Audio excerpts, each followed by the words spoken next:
Bonsoir, je m'appelle Charlotte Conti Fernandez.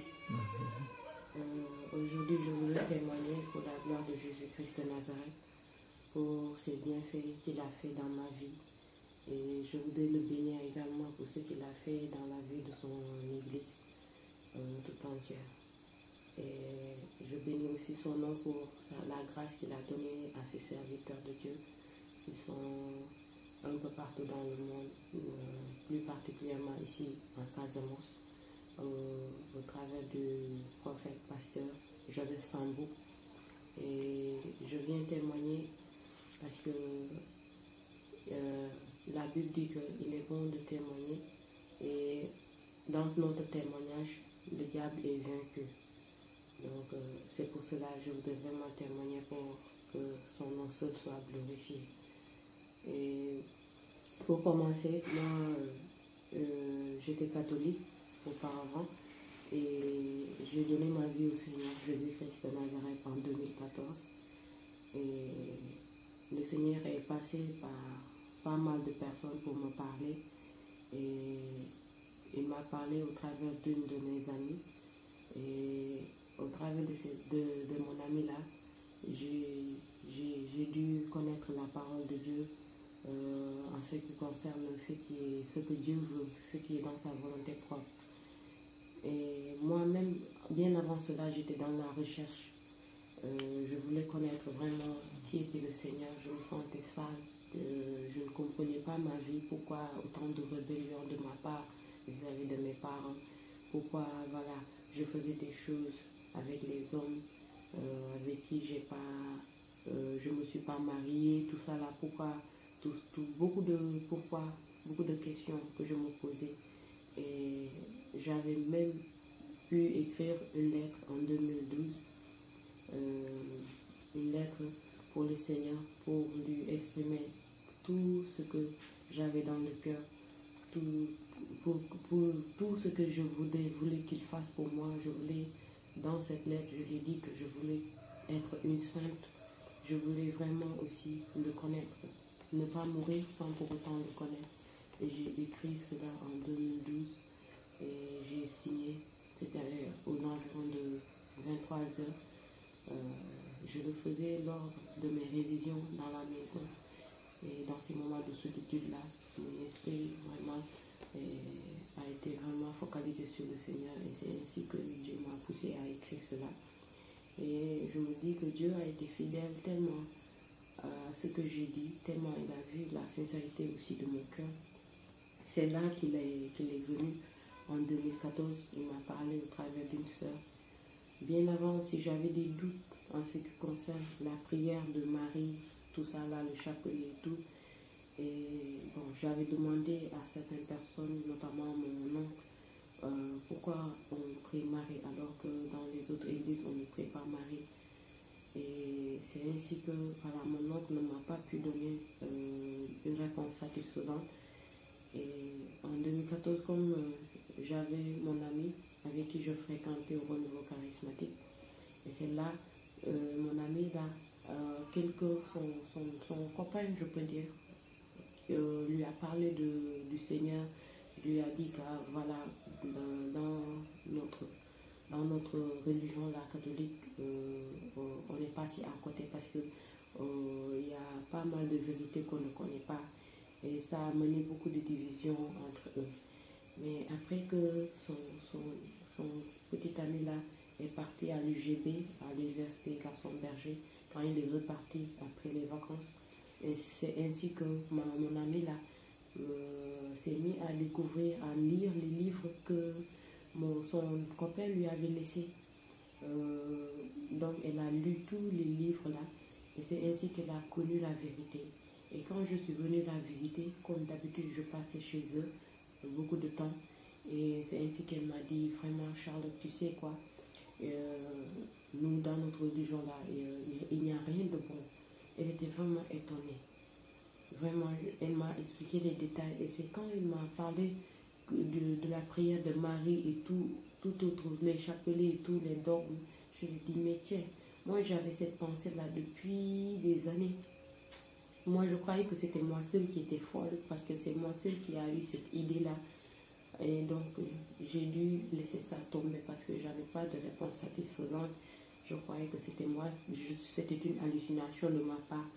Elle m'a dit non, non, pourtant pas.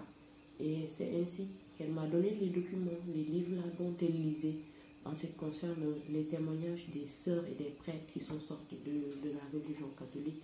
Et elle m'a donné ça. Moi aussi, je suis rentrée à la maison pour commencer à lire. Et pendant ces moments où je lisais, j'avais aussi la Bible à côté pour voir ce qu'ils disaient, si c'est vrai ou pas. Mais à chaque fois qu'ils parlaient de leur témoignage, ils donnaient des versets bibliques. Et j'ouvrais la parole et je découvrais comme ça la vérité, beaucoup de vérité. J'étais tellement étonnée, tellement ébahie. Et cette vérité-là me poussait même à dire ça à mes parents. Je les ai dit vraiment, j'ai découvert quelque chose de grandiose. Une chose dont tu sais que non, je pouvais mourir sans pour autant connaître la chose là. Donc c'était un trésor que j'ai découvert. Et c'est ainsi que la persécution est venue. J'ai été persécutée par ma famille, ma maman, ma grand-mère. Tout le monde s'est levé contre moi. Et il y avait vraiment des choses qui ont été dites à mon égard un peu partout. Les gens parlaient de moi un peu partout, faussement, des choses dont tu sais que moi-même, des choses même que j'ai pas dites, ils ont ajouté parce que quoi, je suis sortie, soi-disant, j'ai vu des choses sur Internet parce que pour bien, pour vous dire, j'étais dans le renouveau charismatique aussi quand j'étais catholique et c'est ça qui a fait que voilà, comme beaucoup de gens me connaissaient et connaissaient aussi mon ami là, ils disaient que voilà, j'ai été emportée par mon ami alors que c'était pas ça. Moi, j'essayais de leur dire que non, non, c'est parce que moi je connaissais la vérité, mais peut-être le Seigneur attendait le moment pour vraiment me révéler les choses au travers de mon ami là. Et j'ai dû lire beaucoup de choses et j'ai compris. Et c'est à travers de ces lectures que j'ai faites que j'ai pris ma décision de ne plus fréquenter l'église catholique, de ne plus, voilà, de ne plus aller faire les messes comme auparavant avec mes parents. Et ça a amené beaucoup de persécutions, comme je le disais tantôt. Et voilà, j'étais persécutée en un point où j'étais même chassée de la maison. Et quelques temps après aussi, le Seigneur a fait que je suis revenue dans la maison parce que mes parents me demandaient à ce que je revienne. Mais c'était dur, je ne faisais que pleurer, je ne comprenais pas ma situation. Les choses étaient vraiment difficiles pour moi. Je ne savais même plus que faire. Mais tout le temps, j'avais des frères et sœurs aussi qui étaient à Dakar, qui me fortifiaient, qui m'appelaient pour me fortifier. Et je tenais bon. Et jusqu'à ce que voilà, j'ai décidé de faire mon baptême et j'ai été baptisée par l'un de ces frères-là. Voilà, on a fait ce baptême-là. J'étais vraiment contente. Je suivais ma marche chrétienne et je marchais voilà, avec joie. Avec joie. Je lisais la parole, j'étais tout le temps voilà, dans l'intimité avec le Seigneur et je grandissais comme ça. Et Dieu a fait que voilà, comment dirais-je, à cette année-ci, voilà, malgré le chemin, j'ai poursuivi ce chemin-là, mais j'ai eu beaucoup de combats, des combats vraiment pas faciles, qui sont pas faciles. Des fois même, je voulais laisser abandonner, je voulais laisser beaucoup de tentations aussi, j'avais beaucoup de tentations, mais le Seigneur m'a gardé jusqu'à cet instant-là, il m'a gardé. Et je réalise en ce moment, pendant que je donne ce témoignage, que à quel point le Seigneur m'a aimé. Parce que si je regarde tout ce que j'ai traversé depuis 2014 jusqu'à présent, et je ne sais même pas par où et par quel moyen le Seigneur a fait pour me faire sortir de certaines situations compliquées. Donc, des fois même je pensais, je me disais vraiment, est-ce que j'aurais dû suivre? Parce que comme je ne connais pas l'avenir, c'est lui seul qui connaît l'avenir, ce qui vient au futur. Et j'étais tellement confuse des fois. Mais à chaque fois aussi, je demandais la grâce du Seigneur. Je suppliais le Seigneur. Même si je faisais un péché, je venais supplier le Seigneur parce que j'ai compris l'histoire de David. Quand David péchait contre le Seigneur, comment il suppliait le Seigneur, comment il s'adonnait entièrement au Seigneur en mettant même le sac et le cendre vraiment pour que le Seigneur ait pitié de lui. Et la Bible dit que David était l'homme selon le cœur de Dieu. Dieu l'aimait tellement. Et c'est cet exemple-là qui m'avait beaucoup plu dans la parole de Dieu. C'est ce qui fait que même si j'ai péché, je viens supplier le Seigneur comme un enfant. Quitte à pleurer même, je le fais parce que je me disais que je suis au pied de mon Dieu et je n'ai pas à avoir peur. C'est à lui que je dois déverser tout mon ressenti. Du moment que c'est lui qui peut me comprendre. C'est pas l'homme qui peut me comprendre, l'homme avec grand H. Parce que des fois, je cherchais auparavant aussi la validation des hommes, voilà, l'acceptation des hommes par-ci, par-là. Voilà, à chaque fois, j'étais déçue. J'étais déçue comment dirais-je, du comportement des gens vis-à-vis de moi, le jugement et tout. Et c'est là que j'ai eu le recours au Seigneur. Et beaucoup de fois, je me suis réconfortée sur le Seigneur. Et dans mes prières même, quand je prie longuement, je vois que même si je déverse mon cœur sur le Seigneur, je vois qu'il vient me consoler. Je ressens une onction de consolation qu'il me donne. Et je sors de là avec grande joie. Et dans ces moments aussi, je me souviens bien, le Seigneur m'a inspiré beaucoup de chants. Il y a pas mal de chansons que j'ai dû donner. Et il y avait même beaucoup de chansons vraiment, voilà, que les gens aimaient. Parce que le Seigneur m'inspirait comme ça. Je savais que j'avais le don de chanter. Et le Seigneur me donnait ces dons-là. Voilà, c'était extraordinaire tous ces dons qu'il me donnait. Et dans ma maman aussi, pour revenir dans ces moments de persécution, elle ne me comprenait pas. Elle croyait que j'étais rebelle à elle, puisque elle ne pouvait pas comprendre pourquoi moi j'ai cessé de fréquenter l'église catholique. Et c'est comme si j'étais rebelle, j'étais désobéissante à elle. Je lui ai dit, mais maman, je ne suis pas désobéissante, c'est que ce sont les choses de Dieu. Si tu m'avais envoyé à faire autre chose, j'allais partir. Mais si ce sont des choses dont tu sais que c'est contraire à la parole de Dieu, je suis vraiment tenue de respecter. Et elle ne me comprenait pas. Peut-être c'est maintenant qu'elle me comprend. Maintenant, je sens que vraiment, elle m'écoute beaucoup. Mais ça fait des années, beaucoup de choses se sont passées. Ma réputation et tout, beaucoup de choses ont été dites. J'ai pleuré même pour ça.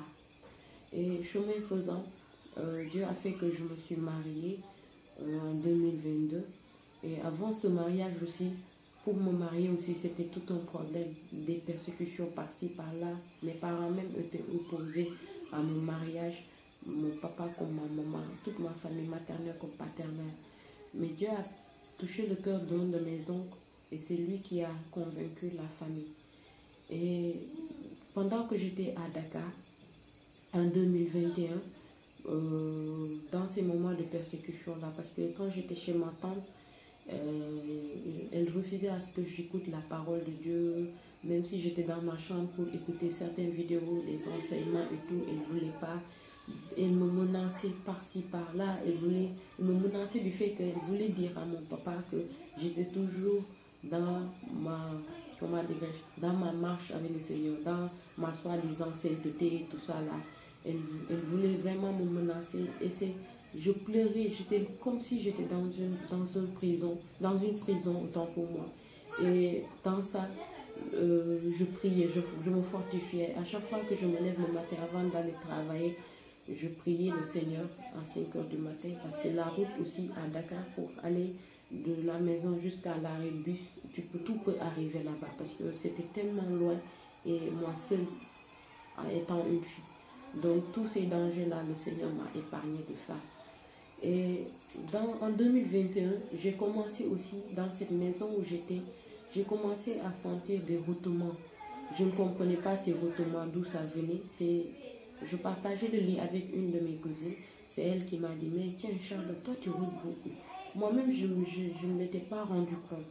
Et je lui ai dit, oui, c'est ça, je ne comprends pas pourquoi je n'ai pas mangé et je roule comme ça. Je ne comprenais pas. Et ça a perduré, même, je peux dire même, ça s'augmentait même. Et ça fait que ça affecte tout mon corps, de la partie droite, toute ma partie droite jusqu'à la plante des pieds. Et je sentais même des crampes par-ci, par-là. Je rotais à chaque fois, même si je n'ai pas mangé. J'étais inconfortable dans mon corps. Et Dieu a fait que j'ai rencontré le pasteur prophète Joseph Sambo. Et c'était par hasard, un soir, on était invité quelque part pour l'inauguration d'un temple de Dieu, là-bas à Tillet. Et il était venu là-bas pour... lui, il croyait que c'était là-bas le temple, c'était là-bas l'église. Mais il a vu que... On l'a renseigné, moi, avec mon mari, comme mon mari est pasteur. Et donc, on était dans l'église, on se préparait pour partir à cette invitation de l'inauguration de cette église.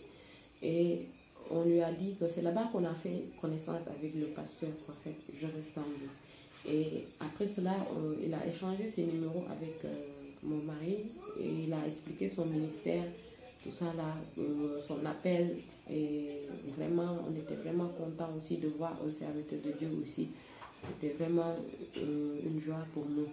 Et depuis lors, on a eu ce contact et de temps en temps, il garde le contact avec mon mari et il envoie des délivrances, des vidéos de délivrance à mon mari, tout ça là. Moi aussi, je prenais goût parce que moi, il y a une chose qui est sur moi. J'apprécie la grâce que Dieu donne à ses serviteurs. Et je m'attache à ça facilement. Et facilement aussi, je peux être à l'écoute des choses du Seigneur. Je ne sais pas si c'est une grâce, je peux dire. Parce que c'est pas facile que les gens soient captivés par la parole de Dieu. C'est pas tout le monde qui est comme ça. Et dans ça, comme ces retournements-là persister, ces retournements-là persister. Et bon, j'ai dit à mon mari, voilà, parce que les dons diffèrent, et chacun a son don particulier, bien que mon mari avait prié aussi pour moi, tout ça là.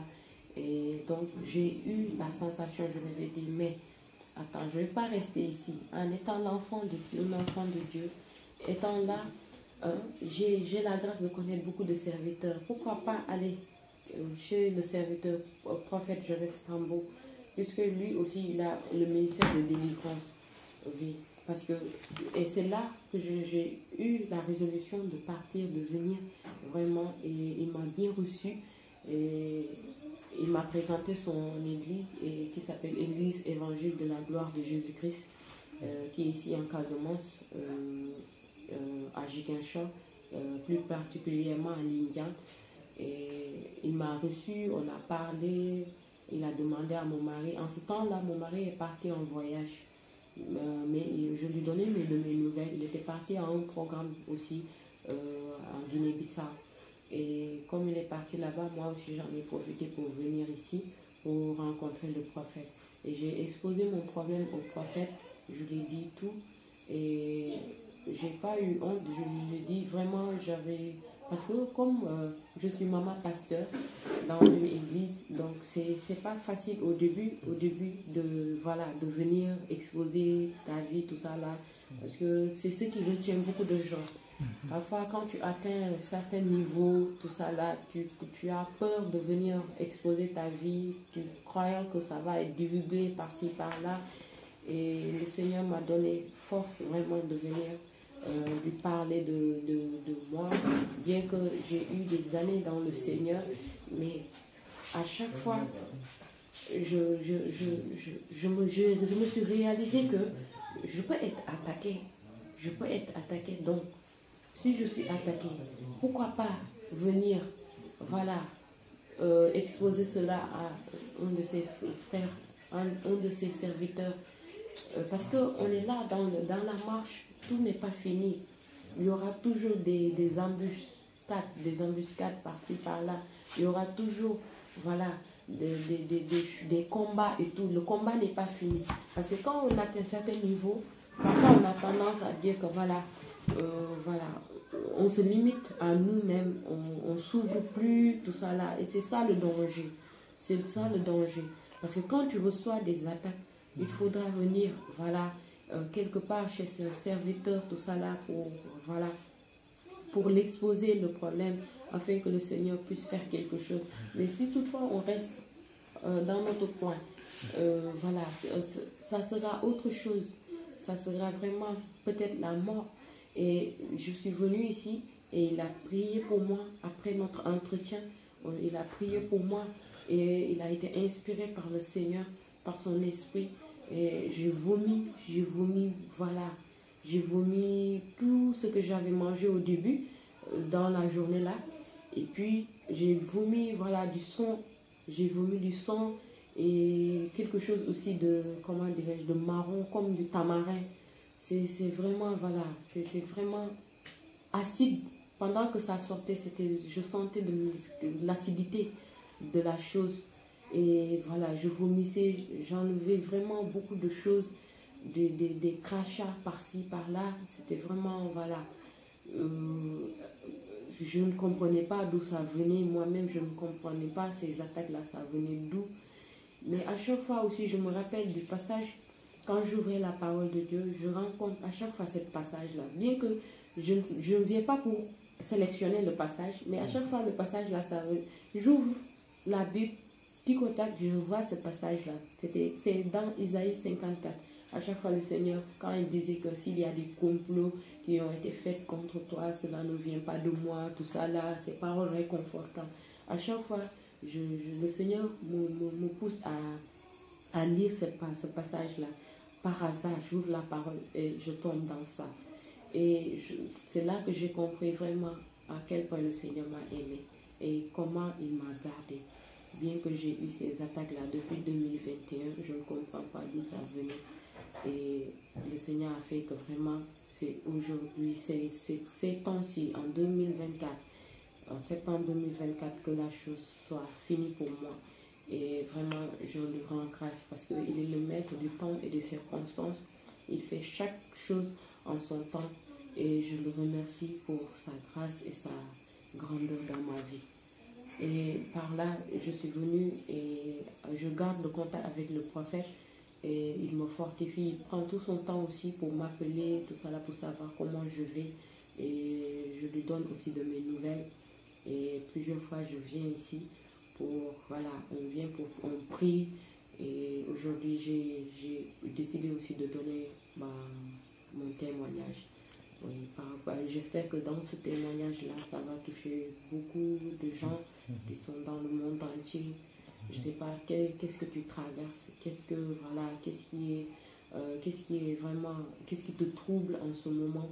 Mais j'aimerais te dire que Jésus-Christ de Nazareth est le seul Dieu. C'est lui seul qui connaît le commencement et la fin de ta vie. C'est lui qui peut détenir ta vie entre ses mains. C'est en lui seul que tu peux mettre ta confiance et que tu ne sois pas distrait par qui que ce soit ou par quoi que ce soit, mais mets ta confiance en Jésus-Christ. C'est lui qui peut garder ton âme. C'est lui vraiment qui peut te délivrer de la main et du filet de l'oiseleur. Et vraiment, moi je remercie le Seigneur pour la vie de son serviteur et pour son serviteur au travers de qui il utilise. Parce que vraiment, moi je me dis que c'est un grand Dieu. Et son serviteur a abandonné beaucoup de choses. Il était enseignant. Il a abandonné cela pour lui parce qu'il l'aime aussi. Et je sais que le Seigneur le fortifiera beaucoup dans sa vie. Vraiment que ce témoignage-là vient te toucher mon frère, vient te toucher ma soeur, où que tu sois. Vraiment, sois rassuré. N'aie pas des pensées distraites, n'aie pas des pensées vraiment pour dire que tu vas attendre demain. J'aimerais que tu viennes au Seigneur maintenant, même pendant qu'il t'appelle, pendant que tu entends cette voix, vraiment viens et écoute le Seigneur, sois soumise à lui. Il a dit dans sa parole, soumettez-vous à Dieu et résistez au diable. Donc quand tu te soumets à Dieu, lui, il va faire le reste pour toi. Et je prie, moi, ma prière aujourd'hui, c'est que j'aimerais que le Seigneur me garde. Me garde vraiment, que le Seigneur me donne la grâce, l'opportunité vraiment de faire beaucoup de choses qu'il a destinées dans ma vie. De faire vraiment, de faire sa joie, afin que vraiment mes œuvres soient parfaites. Afin que mes œuvres soient parfaites devant lui. Je me veux vraiment que le Seigneur me garde jusqu'à son retour, afin que je puisse partir aussi. Oui.